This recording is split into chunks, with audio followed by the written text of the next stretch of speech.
तर हे शक्ती चक्रीवादळ हे आयएमडीने म्हणजे भारतीय हवामान विभागाने सांगितल्यानुसार 3 कमी दाबाचे पट्टे एकाच वेळी तयार झालेत, त्यामुळे हे शक्ती चक्रीवादळ येणार आहे। आता त्याचं केंद्रबिंदू कुठे आहे या चक्रीवादळाचं, तर केंद्रबिंदू आहे मुंबई पासून 800 सागरी मैलावर आणि गुजरात पासून पश्चिम दक्षिणेला हे शक्ती चक्रीवादळ येत आहे। ते सध्या गुजरातकडे वळत आहे, पण त्यानंतर ते महाराष्ट्रामध्ये मुंबई, ठाणे, पालघर, रायगड, रत्नागिरी, सिंधुदुर्ग इथं धडकू शकतं।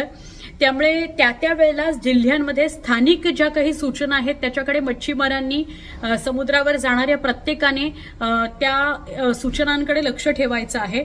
चक्रीवादळाचा तडाखा या सगळ्या जिल्ह्यांना बसू शकतो, त्यामुळे या कालावधीमध्ये म्हणजे 3 ते 7 ऑक्टोबर दरम्यान तुम्ही जर अशा कुठल्याही समुद्रकिनारी जात असाल तर तुमच्या लक्षात असू द्या ही गोष्ट की हे शक्ती चक्रीवादळ या मुंबई, ठाणे, पालघर, रायगड, रत्नागिरी, सिंधुदुर्ग इथल्या समुद्र किनाऱ्यांवर धडकू शकतं। त्यामुळे काय काय होईल तर वारं अधिक वेगानं वाहील, त्याच्या बरोबरीनं समुद्रावर किनाऱ्यावर ज्या लाटा येणार आहेत त्या खूप मोठ्या स्वरूपाच्या असतील, त्याचा जो दाब आहे तो खूप मोठा असू शकतो, उंच लाटा उसळू शकतात आणि किती मोठ्या प्रमाणात ते वादळ येतं यावर सुद्धा हे अवलंबून आहे।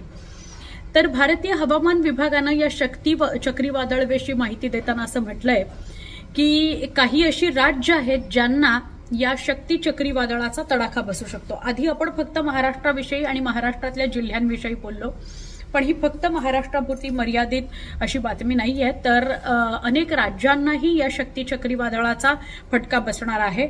आयएमडीने असं म्हटलंय की 3 ते 7 ऑक्टोबर दरम्यान पश्चिम बंगाल, झारखंड, ओडिशा, आंध्र प्रदेश, तेलंगणा, छत्तीसगड, मध्य प्रदेश, पश्चिम महाराष्ट्र, गुजरात, राजस्थान, पंजाब, हरियाणा, दिल्ली आणि उत्तर प्रदेश या सगळ्या भागांना, या सगळ्या राज्यांना याचा कमी अधिक प्रमाणात फटका बसू शकतो।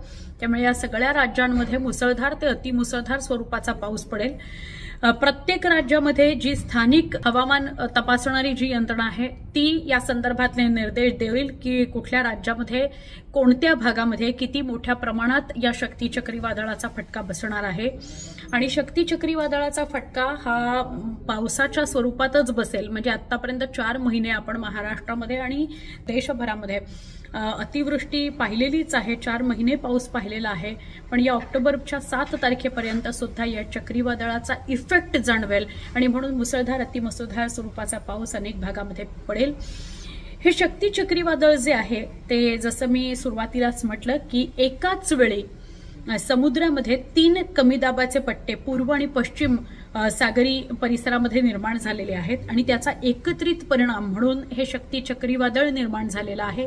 आणि या शक्ती चक्रीवादळाचा फटका हा अनेक राज्यांना बसणार आहे आणि महाराष्ट्रामध्ये विशेष करून 7 तारखेपर्यंत काळजी घ्यायची आहे ती मुंबई, ठाणे, पालघर, रायगड, रत्नागिरी, सिंधुदुर्ग या जिल्ह्यांनी। जर तुम्ही सागरी किनारी जात असाल, मच्छीमार्या जर आपले बोटी समुद्रात उतरवत असतील तर त्यांनी या शक्ती चक्रीवादळाचं अपडेट घ्यायचंय आणि मगच आपल्या दिवसाचं नियोजन करायचंय।